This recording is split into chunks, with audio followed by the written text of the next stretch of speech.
Selamat bertemu lagi teman-teman. Dalam sesi ini kita akan membicarakan dua macam sistem kodifikasi. Mengkodekan apa? Mengkodekan data yang digunakan oleh manusia, baik itu data numerik maupun data non-numerik, ke dalam bilangan yang isinya 0101 saja yang dimengerti oleh mesin. Jadi kita akan melihat Sandy Gray yang mengkodekan bilangan atau angka digit desimal ke 0101, dan kemudian ASCII, sistem ASCII ini mengkodekan simbol-simbol yang lainnya. Jadi kita sudah lihat bahwa bilangan desimal bisa direpresentasikan ke dalam angka biner berukuran 4 bit ya. Nah, kita selalu mau pakai yang 4 bit ini. Bilangan binernya apa dalam 4 bit? Terus kita sudah tahu. BCD-nya apa? BCD-nya itu sangat mirip dengan biner ya, hanya untuk 0 sampai 9 saja, setelah itu beda. Kemudian XS3 itu apa? Dia selalu kelebihan 3. Jadi nolnya itu adalah 3 yang biner. Jadi dia tidak memakai 0000 sampai 0010. Nah, kalau kita perhatikan, memang yang menariknya sistem XS3 itu apa? Karena mereka itu mulai dari garis di tengah ini kita lihat bahwa dia membagi dua. Di atas dan di bawahnya itu komplement 1 ya. Demikian juga dua posisi dari garis juga demikian. Coba kita perhatikan bilangan biner antara 7 dengan 8. Nah, dari 7 ke 8, ketika kita menambah 1, 7 plus 1 jadi 8, perhatikan bahwa ada keempat-empat bitnya berubah. 0 jadi 1, semua 1 jadi 0. Nah, inilah yang dibereskan dalam kode Gray.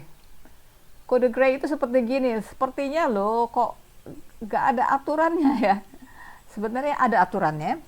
Nah, tapi kalau kita lihat saja dulu di permukaan, itu lihat. Dalam setiap perubahan, dalam setiap kita menambah 1 atau mengurang 1 dari suatu angka, dengan kata lain kalau ada dua angka yang bersebelahan, selalu hanya ada 1 bit yang berubah. Seperti di sini, yang berubah apa? Cuma bit keempat, 1 dengan 0, yang lainnya sama. Coba kita lihat di tempat di mana 7 jadi 8 di sini, ini juga hanya bit pertama yang berubah, dari 0 ke 1, yang lainnya tidak berubah. Jadi sistem Gray ini disebut sebagai minimum change, nanti kita lihat ya. Nah, coba kita bandingkan lagi, biner dan Gray itu bisa merepresentasikan angka bilangan dari 0 sampai tak terhingga. Bilangan-bilangan positif dari 0 sampai tak terhingga. Sedangkan BCD dan XS3 hanya merepresentasikan digit-digit desimal ya, 0, 1 sampai 9, demikian juga XS3. Itu bedanya antara sistem biner dan Gray yang bisa merepresentasikan bilangan yang bisa dipakai dalam operasi matematika dibandingkan dengan BCD dan XS3. Oke, tadi saya sudah katakan, jadi Sandy Gray itu adalah sandi perubahan minimum change code. Kenapa? Antara dua angka yang berbeda bersebelahan hanya ada 1 bit yang berbeda. Oke, sekarang kita lihat bagaimana caranya mendapatkan Sandy Gray. Karena kalau kita punya tabel, oke lah ya, kita bisa bandingkan. Tetapi kan katanya Sandy Gray bisa sampai angka yang tak terhingga. Jadi kita ingin punya cara untuk menghitung bilangan desimal dalam Sandy Gray-nya apa. Jadi misalkan kita lihat ini. Oke, yang ini jadi udah jelas ya. Jadi maunya itu bilangan biner 0111 itu kan angka 7 desimal ya. Maunya dalam Sandy Gray-nya apa? Maunya yang kita dapat ini ya, 0100. Oke, bagaimana kita mengubah bilangan desimal 7 ke Sandy Gray? Pertama-tama kita cari bilangan binernya. Nah, di sini kita sudah langsung mulai dengan bilangan binernya. Jadi itu bilangan binernya. Nah, kan kita tahu bahwa bilangan Gray-nya dapatnya ini ya, 0100. Dari mana dapatnya ini? Begini caranya. Ini langkah-langkahnya. Yang pertama, most significant bit-nya langsung dipindahkan. Kemudian kita menjumlahkan bit ini dengan bit yang ke sini. Nah, kita kan tahu kalau menjumlahkan 2 bit itu seperti begini ya. Hasilnya itu ada di sini. Jadi kita lihat hasilnya. Nah, kita juga ingat bahwa hasil itu adalah exclusive OR ya. Ini A 0, A eksklusif or B itu hasilnya di sini. Jadi nanti untuk dihitung cukup mudah. Carry-nya diabaikan. Jadi carry diabaikan. Nah, ini pasti yang signifikan itu di sini ya, ketika kita menjumlahkan 1 plus 1. Hasilnya yang kita pakai. Jadi 0 plus 1 adalah 1, carry 0 diabaikan. 1 plus 1 adalah 0. Karena kita mengabaikan carry, 0 dan satunya diabaikan. Ini ya, 1 plus 1 itu 0. Hasilnya carry-nya diabaikan. Lagi-lagi 1 plus 1, 0, carry-nya diabaikan. Jadi begitulah caranya kita mendapat Sunday Gray untuk suatu bilangan biner. Tentu saja bilangan biner dengan bilangan desimal kita sudah fasih untuk membulak-balik ya, mencari ekuivalensinya.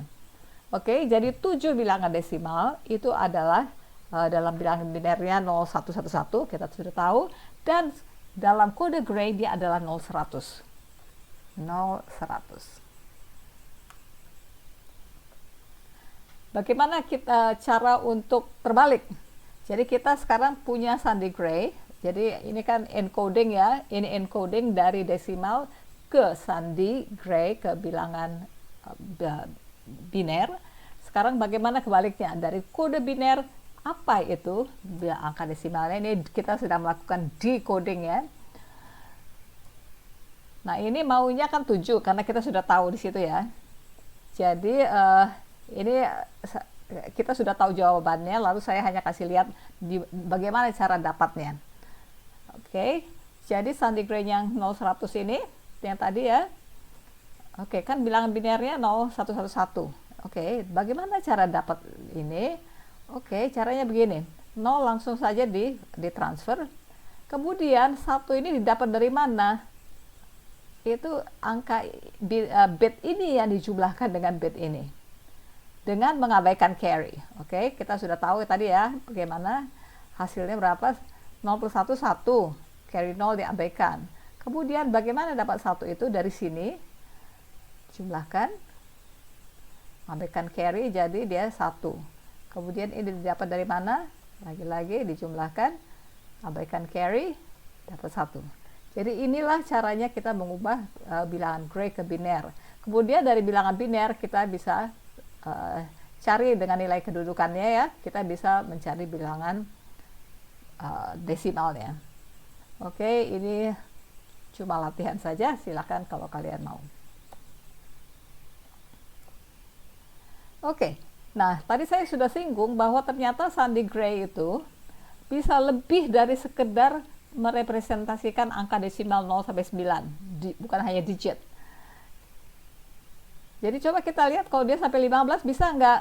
Oh, memang bisa. Ya, ini ada ini. Dari mana dapatnya? Oh, bisa dihitung juga. Jadi saya cepat saja akan mengubah ini. Misalkan kita disuruh mengubah bilangan biner 10-10 ya, ini desimalnya 10 ya, ke bilangan Sunday Gray. Gimana caranya? Oh, ya tadi ya, dengan mengabaikan carry. 1 plus 0 adalah carry sebagai 1. Kita cek benar. Ini ya, binernya 10-10, desimal 10 adalah Gray 1-1-1-1 benar.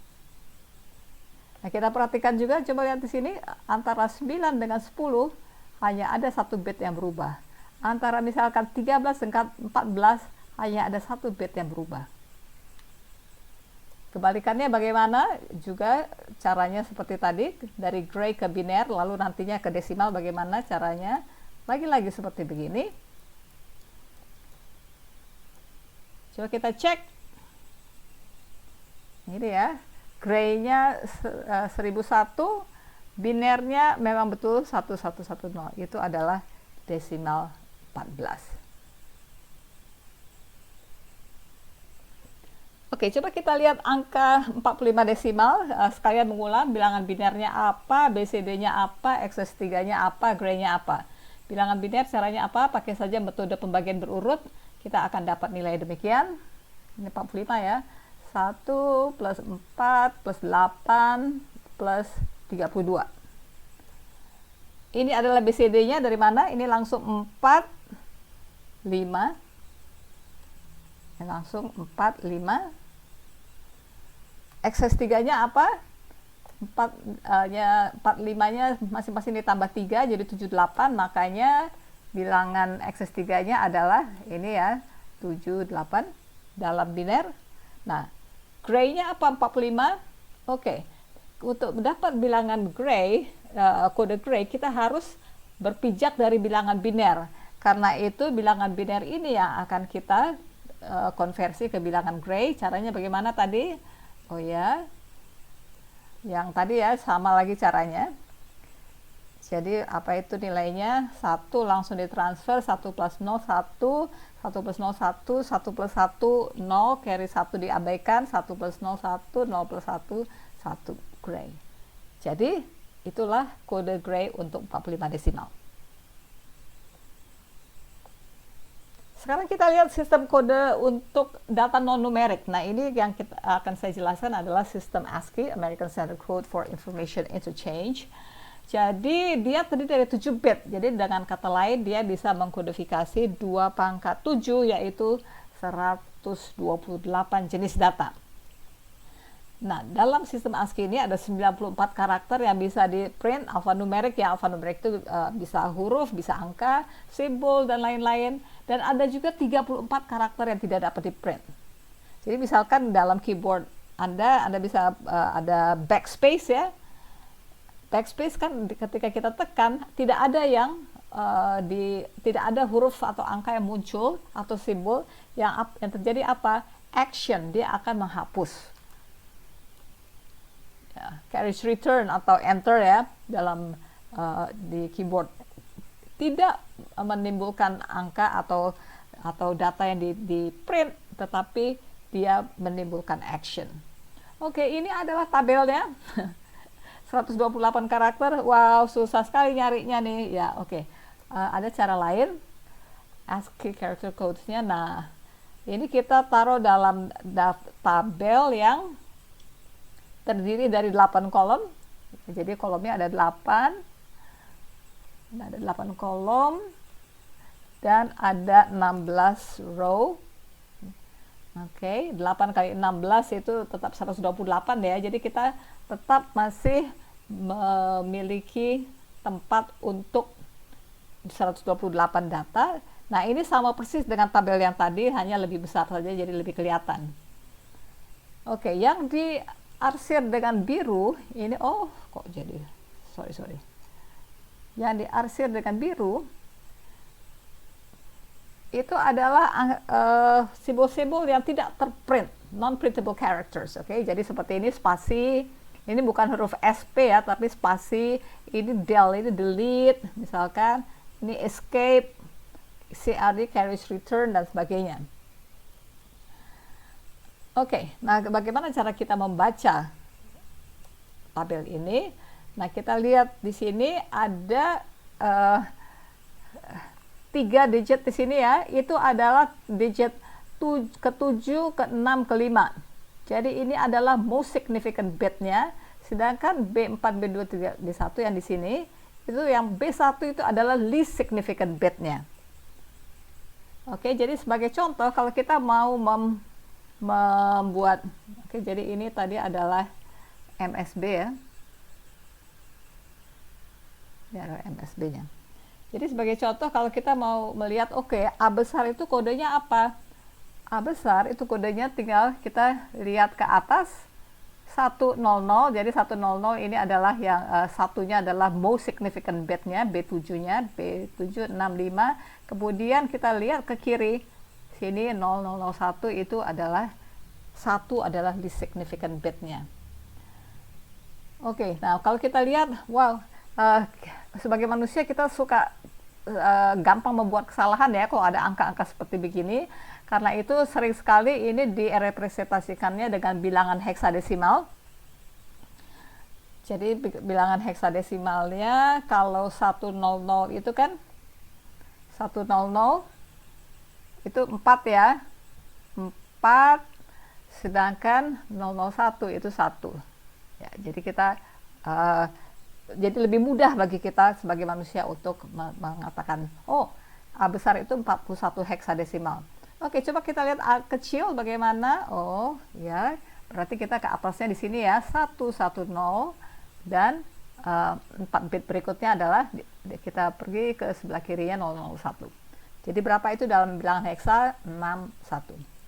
Oke, coba kita lihat kalimat seperti begini. Misalkan ada data Edi spasi lari. Perhatikan ini bukannya nggak ada data di sini ya.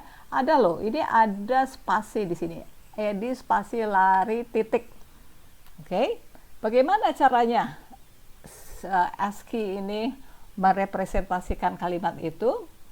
E-nya apa? E huruf besar. Berarti dia harus ke sini ya. E huruf besar. Dia 100 dan 0101. D kecil dia dapat dari mana? D kecil dia dapat dari sini.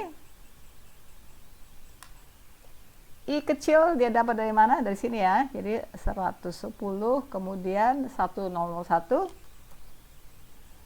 Kemudian ini adalah spasi ya. Ini spasi nih. Kita cari mana itu spasi? Spasi ada di ini ya, space. Spasi ada di situ, dia adalah 010 000. Oke. Saya skip saja langsung ke titik. Sebenarnya itu ada lari di situ ya. Langsung saja ke titik di sini. Titik itu di mana? Oh, ada di sini ya. Titik 010 kita ke atas, lalu kita ke kiri 1110. Oke, dalam heksanya bagaimana? Huruf E besar 45 ya. Huruf D kecil 64 heksa. Huruf I kecil itu 69, spasi itu 20, titik itu 2E. Oke, jadi beginilah caranya sistem ASCII mengkodekan kalimat Edi spasi lari titik. Sebagai latihan, konversikan bilangan-bilangan ini ke biner dan gray, karena untuk sampai ke bilangan gray, desimal harus lewat bilangan biner ya. Ini angka-angka pernah kita pakai dalam sesi yang sebelum ini. Kemudian juga sebaliknya bagaimana?